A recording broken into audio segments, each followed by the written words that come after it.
Welcome to the Gainer Strength and Pitching Podcast. Today we are going to talk about how to structure your bullpens and how to transfer them better to the game. I hope you enjoy the show.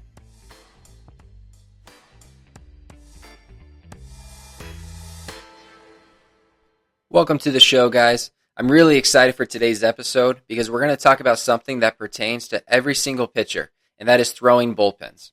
Just to lay out the direction we're going to go with this episode is, we're going to talk about some common flaws in the bullpen setting. We're going to talk about having a plan. Then we're also going to talk about different types of bullpens and how to decide which one you're going to do. And then after that, I'm also going to just throw in some additional ideas to really challenge yourself in a bullpen setting. So I think that this is going to be, something that you're going to want to take notes for because it's going to be really in depth with how you can structure your bullpens and how to move going forward and how to progress. So let's jump right in and let's start with common bullpen flaws. The first one that comes to mind is guys are always doing a blocked focus type bullpen. So what do I mean by a blocked focus? A blocked focus bullpen is where it's very consistent and there's no random, sequencing to the bullpen or any random structure. It's more of just, okay, we're going to throw 3 fastballs, 3 curveballs, 3 changeups. Then I might go, fastball, changeup, curveball, fastball, changeup, slider. It's more of just a consistent bullpen type setting where it's not a game-like situation.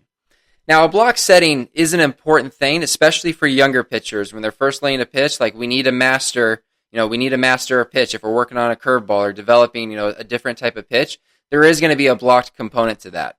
But if all we are doing is blocked focus bullpens, then we're not going to be preparing ourselves for the game. So we need to understand, when is the right time for a blocked focus? When is the right time for a randomized focus? And I just think that guys get stuck in a rut with their bullpens where it's just always a blocked setting and they're never actually adequately preparing themselves for the game. The second flaw that I see a lot is too low of intensity. Guys aren't throwing hard enough in their bullpens, and a lot of times it's because they're worried about being sore for the game, or they're already sore from their previous outing, or they just don't have that focus in the bullpen, so they're just kind of going through the motions and going at a lower intensity. And I think when you go at too low of an intensity, it's going to cause issues when you get to the game, because if all you're practicing is going 50 to 70% effort in a bullpen, and then in the game you expect to go 100% and command your pitches, I just don't think that's realistic. So I don't think that, you need to necessarily go, high intensity every single bullpen or go as hard as you can. But if you're not going at least 80% intensity in most of your bullpens, you're not going to be preparing yourself for the outing, and you're not going to be able to transfer what you're working on at that low of an intensity to the game. So once again, there is time for low intensity work, but if that's all you're doing, you're not going to be preparing yourself for the game. And then the next thing I think that is probably the most common bullpen flaw is throwing too many consecutive pitches. You'll see guys throw 30 to 40 pitch bullpens without ever taking a break.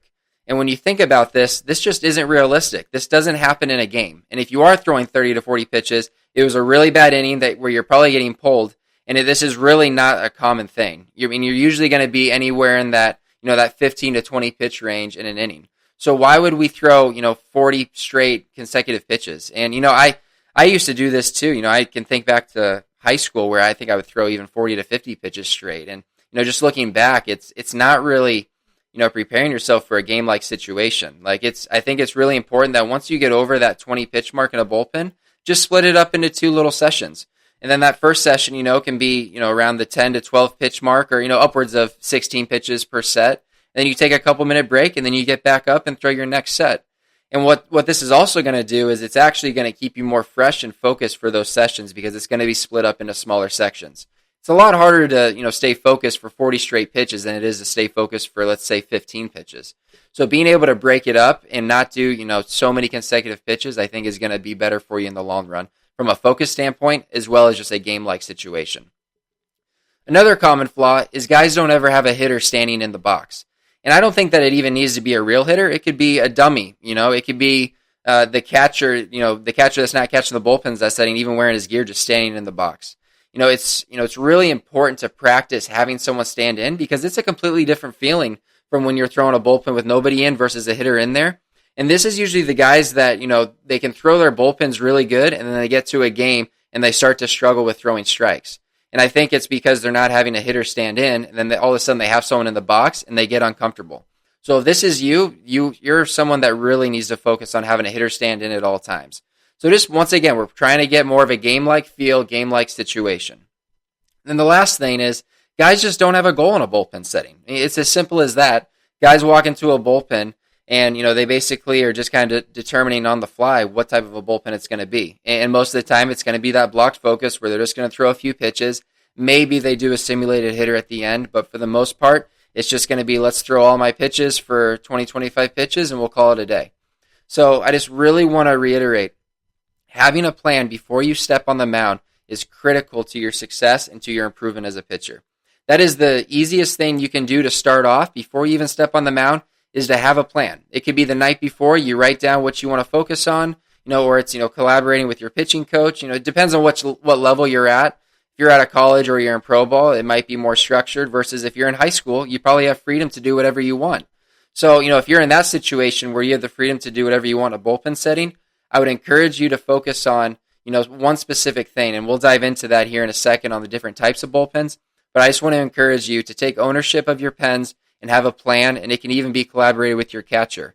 And, that's just the number one thing that you can do to start off with, is to make sure you have that plan and that process in place. So now I want to talk about the different types of bullpens. And, there's really, I'm going to hit on 4 main ones, really 3 main ones with a 4th additional one. But these are, the categories you have to choose from when you're stepping on a mound. And the first one is a velo-focused bullpen. A velo-focused bullpen is going to be more, it's going to be what's in the name. We're focusing on trying to throw hard. This is going to be a very high-intensity type bullpen. It could include using weighted balls, or it could just be using a baseball. And typically this is going to be done in the early, or not the early part, but during the off season and then occasionally in season. And, and it is partially early in the off season, at least when you're first starting to do some mound blending work before we transition to, let's say, a pitch design focus. And, typically with this, we're not going to be as focused on our command. And, I know some of you are probably thinking, well, why aren't we focusing on our command? But I think that when you're focusing in this velocity phase, while we're building the engine, the primary focus is going to be on throwing hard. And then after we establish that, then we transition to more of a command type focus. But just to, show what this could look like, it could be, 3 sets of 5 pitches with just a baseball thrown into a net that's, 20 feet in front of you, or it could be to a catcher even. But I prefer to have a net in front of you rather than focusing on throwing it to a catcher, because I think guys will be too, they'll be too focused on trying to make sure it's, a strike right down the middle or located, which, obviously that's important, but that's not the purpose of what a velocity type bullpen is. So really, determine, what you're going to do with this before you step on the mound once again. But your options are, going to be just using a baseball, or it could be using, a 6-ounce and a 4-ounce ball. And once again, this would be done in the off season, and then also occasionally in season if you have a longer stretch, between outings and you feel like you need a high intensity type bullpen where you're just focusing on your velocity. The next type of bullpen, and this is a really common one, is over the rubber focused. And and I'm going to talk about over the rubber and over the plate, and some of you might be familiar with it. The first time I heard about it was from what's his name? Derek Johnson from the Cincinnati Reds. He spoke at Pitchapalooza, Lance Wheeler's Pitchapalooza a few years ago, and I heard him speak at that, and he talked about this over the rubber and over the plate focus, and it really stuck with me. And I've learned more about it over the years, and have we've used that with teams I've worked with, and I think it's a really good process for bullpens. But I'm going to talk about the over the rubber focus to start off. And essentially what over the rubber focus means is my mind is more on over the rubber versus over the plate. So I'm thinking more about something mechanical. I'm working on my pre-pitch routine. This could be a pitch design session. This is really something that's, I'm not focused on the result of the pitch, but more of the process of what I'm doing. So like I said, there's a lot of different categories within the over the rubber, but we're not focused so much on the execution as we are on the process of developing. And this is something you really want to focus on early in the off season when you're first getting on the mound. You want to work on, feeling something mechanical that you're working on in catch play. Or, you're trying to develop a new breaking ball, and you really need to focus on, getting the right shape of it and getting a good cue with your arm, whatever it might be. We're focused more on designing the pitch versus actually locating it. So, so some of the things just to hit on again that would be over the rubber would be, a pitch design session, a mechanical focus, a pre-pitch routine, or holding runners. And, there might be a few other things that I'm not thinking of right now, but you get the idea. It's more of a process-oriented focus rather than a execution focus over the plate. So, and once again, this is an early in the off-season thing as well as in-season, and I'll talk about that later about how you would use this in-season. But this is really a big part of, any pitcher's process when it comes to working off the mound. They need to have an over-the-rubber component with that. And one thing to note, if you're telling yourself, I'm doing an over-the-rubber tight focus bullpen right now, or, my first set is over-the-rubber, you need to hold yourself accountable to that. Don't let yourself get so worried about the execution that you're not focusing on whatever your over-the-rubber goal is for that day. Stay focused on whatever your process is and don't deviate from that for that day. The next one is the over-the-plate focus. And this is quite the opposite of over-the-rubber. We're focused more on the execution and working on game-like situations. So not that we're not still having an over-the-rubber focus. Like, for example, if my over-the-rubber focus for the day is pre-pitch routine, when I'm in an over-the-plate setting, I still should be doing my pre-pitch routine because that's what I want to be doing every single pitch. But more than anything, we want to be tracking something, that's measurable. It could be first pitch strikes. It could be working on 1-1 counts. It could be 0-2 pitches. Anything that is measurable, and I want to make sure that when you're doing this, you're actually writing it down. You can say I'm working on first pitch strikes, but if you're not actually tracking it, then you're not really getting the full benefit of the bullpen because we want to be able to track your progress over time. And then to stick with the first pitch strike component, to take it a step further, we could even have, the first set is I have a left-handed hitter in there. The second set is a right-handed hitter. And I'm throwing 16 pitches of each, and I'm going to see how many first pitch strikes I can throw to each guy. And over time, you might be able to see that, hey, look, I struggle more with left-handed hitters. I need to make that a focus. So now going forward, you have a lefty standing in there more often. So it's just when you measure stuff and you write things down from an execution standpoint in the bullpen, it can really guide your focus going forward. Because if you're never tracking anything or writing anything down, it can be really easy to think that you're doing everything okay and that you're doing fine with every category, when the reality is there's more than likely at least one thing that you have a weakness in and that you need to focus on. So really focus on writing things down, tracking it, and holding yourself accountable to whatever the over-the-plate focus is for that day. And once again, this is something that can be done in the off-season as well as in-season. During the off-season, I would say it should be done after you've done an over-the-rubber type focus and you start to get feel for the mound. So this might be, a few weeks into a bullpen setting. And then in-season, I think this should cover a lot of your in-season bullpen work because in-season is all about execution. Yes, we are still working on mechanical things and doing over-the-rubber things, but at the end of the day, we have to get hitters out and our execution is going to be critical in-season. So we need to be practicing over-the-plate type things. And then the last part that I want to touch on for different types of bullpens is a combo. So, a common combo would be an over-the-rubber and an over-the-plate focus. And one way that this could look is if you're doing a 2-set bullpen, the first set is over-the-rubber, the second set is over-the-plate. And, this is a really good way to do it, especially in season, so that you're still working on that over-the-rubber focus of, maybe you need to make a mechanical change, but you're still making sure that you're finishing your bullpen with an over-the-plate type focus. So that's just one way to do it. You can do a combo of a few of these. And, in season, you can do a combo of a velo versus a velo and a over-the-plate focus on 2 separate days. So one day could be a velo focus, which would fit more into that over-the-rubber category. And then if you throw a second bullpen before an outing, then that would be more of an over-the-plate. So there's a few different ways you can do a combo version of this. So you can get creative with that and figure out what works for you. The next thing I want to talk about is just some other bullpen ideas. Like I said earlier in the show, at the end of the day, our bullpen should be making us a better pitcher. They should be making us, better in the game because that's what it's all about. And, at times the velocity is going to be an important development part, which is going to make us a better pitcher. At other times, over the rubber is going to be a focus where it's more of a mechanical thing, or maybe it's a mental thing where we're working on our pre-pitch routine. Or at a different time, it's an over-the-plate focus. I have velo, I have good stuff, my mechanics are pretty solid, but for some reason, my over-the-plate stuff just isn't good. My execution in game isn't good, so I need to focus on that. I think the better equipped we are, the better we're going to understand, what we need to do to improve in the game. And these additional bullpen ideas that I'm going to talk about right now are just other ways that we can make ourselves a better pitcher in the game. And the first one is throw a bullpen off the game mound. I think a lot of times, we're in a bullpen that's trapped where, there's maybe 2 mounds in there, it's fenced off, it's very enclosed. And then we get out to a game and everything's open. And, maybe you go to a big college and there's a lot of people in the stands, or, professional baseball, there's people in the stands. I think getting comfortable just throwing on a game mound is really important just to get comfortable with your surroundings. So that's one option that I think, it can be hard to do, depending on where you're at. The grounds crew might not want you throwing off the game mound because there's a game that night or, whatever the situation is. But if you can, I would really encourage you to try to get off a game mount every once in a while. And another thing you can do is like let your other teammates or other people around you yell and scream and like kind of try to distract you while you're throwing a bullpen to simulate feeling pressure and feeling the crowd noise and really anything that can get your adrenaline going, because that's also a common thing is guys they have a hard time simulating that adrenaline in a bullpen setting as they do in a game.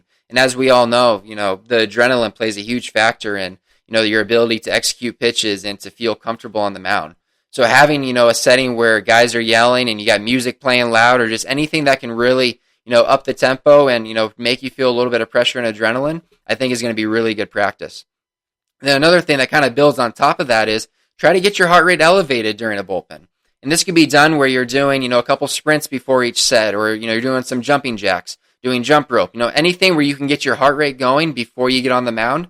And I think the reason for this is it's just a good practice for you to have to slow your breath down, bring your focus back to where you are and where you need to be. And it's just going to be a really good execution, practice, because, in a game that happens a lot. Like guys, you get in a big situation and your heart starts racing, you feel the nerves, you feel a little bit of pressure. So if we can try to simulate at least the heart rate thing or the heart rate standpoint, then I think it's going to at least, help us from that standpoint and give us more clarity and focus on how do I slow my breath down? How do I step back and clear my mind before I make a pitch? Then the last thing is throwing with a radar gun for your bullpen. And this is really good for a lot of things. And, it's not only good for, trying to throw hard and like make sure your intensity is up, but maybe it is a touch and feel type day where, you just want to get a feel for your pitches. And this can help regulate your velocity to make sure you're not going too high of an intensity because you're pitching the next day. Maybe you just want to do a little short box the day before your outing. And now you can set parameters of where your velo needs to be. So, for example, you throw 90 miles an hour and you want to throw a touch and feel. Don't let yourself go above, 83, 84 miles an hour. Stay in that 80 to 82 range. And, and then also on the flip side of that, it can be used for high intensity work to where, I need to get on a little bit. My intensity is way too low in my bullpens. I need to be at least 90% of my velo or higher in this setting today. So having a radar gun and having that feedback, I think, is really important. And then also when you're working on an over-the-rubber type focus in a bullpen, maybe you're trying to get a feel for a mechanical thing. Now you can get feedback with the radar gun to see if it's actually helping or if you feel like, it's your lower effort, but you're actually throwing harder. It's just really good to regulate, anything you're doing from an intensity standpoint or feeling out different things. So I would really encourage you guys to, give that a try. And I know not everyone is able to do that, but these are just some options for you to work through on, when you're developing your bullpen plan. So that's really all I wanted to hit on today, guys. It's the different type of bullpens, some of the flaws I see, and just some more ideas to equip you guys. Because at the end of the day, like I've said a few times already today, is we want to perform in the game, and what we're doing in the bullpen is going to be critical to our success during that. So thanks for listening, guys. I'm really excited, about this podcast going forward, and I'm going to try to give you guys, as many tools as I can and try to, use my experiences and the things I've learned over the years to help you guys. And, as always, if you have any questions, please don't hesitate to reach out or email me, and I'll be sure to include that in the show notes, my email address and other ways to contact me.